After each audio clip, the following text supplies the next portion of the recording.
and then, yes, we had the Crusades. Many with some knowledge of the Crusades will think of knights who were warriors who built formidable castles, and later we should be seeing some fine examples of the castles they built by the sea and on the top of mountains. However, even the toughest soldiers need to eat, and so the Crusaders were also farmers. On the road to Jerusalem at Ein Hemed National Park are the incredibly well-preserved ruins of the Crusader Acre farmhouse, dating from the 11th century. Many people are probably unaware of just how many Crusades there were. I mean, the duration of them. I mean, the first one, I believe, was about the end of the 10th century, is that correct? Yes, that's right. It all started when Pope Urban II gave a speech in the French city of Clermont, calling out to the masses to come out and rescue the holy city of Jerusalem and the Church of the Holy Sepulchre from the hands of the infidels. A lot of the ones that the ruins that survive, which would be your favourite? Would you say, which are the ones you have to see? Oh, Acre is a must. Hi, welcome to Acre, on the Israeli coast, further north of Tel Aviv and Haifa. Here also, Crusaders are in evidence, particularly the Knights Templar and Knights Hospitaller. Pilgrims always wanted to come to Jerusalem because this is the holiest site for the Christians. However, under Muslim rule, it was a very long and perilous journey. A group of monks decided to set up a small hospital to look after those people who actually were able to make it all the way to Jerusalem. And so came about the Order of St. John, and they were called the Hospitallers. After the capture of Jerusalem, most of the Crusaders went home. But the whole of Europe knew that, hey, we have Jerusalem. Many, many pilgrims wanted to go on a pilgrimage to the holy city. And they came here, and there weren't enough people to look after them. The roads were still long and very, very perilous. So another order of knights was established, and this time they were called the Templars. And so they were given a special dispensation from the Pope to be warrior monks. And a competition developed between those two orders. Who is building more forts? Who has more money? Who is more influential?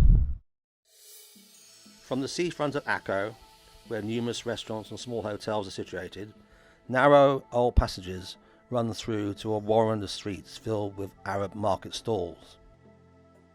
Modern-day Acre is steeped in history since the times of the Crusaders, most notably the Ottomans, who built massive fortifications, and within these walls today there is a large Arab population. The jewel of the Crusader remains in Acre is the Crusader citadel.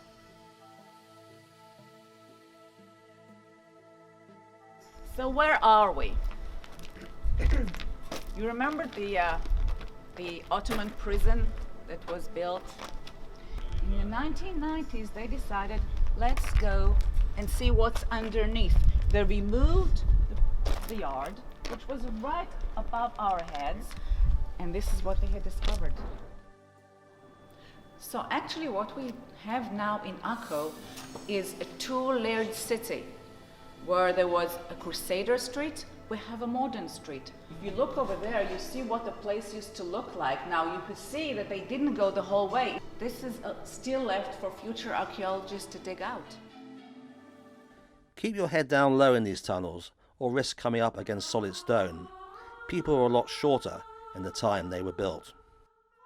Can you imagine how much money went into building this?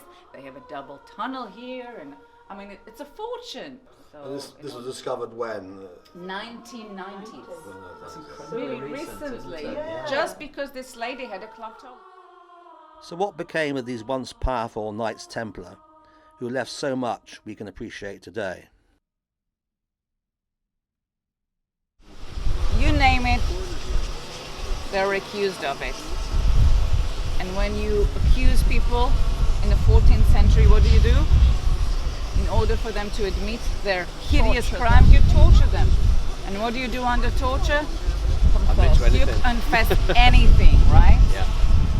And what happened to all their money? Nobody knows.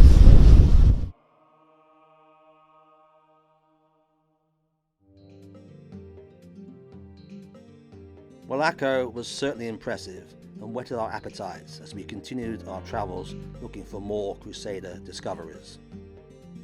Right here in the middle of the fort we have two geological plates who are going different directions.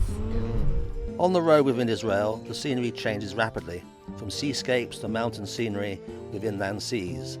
And behind each corner there can be a surprise, including more evidence of the Crusaders' presence here.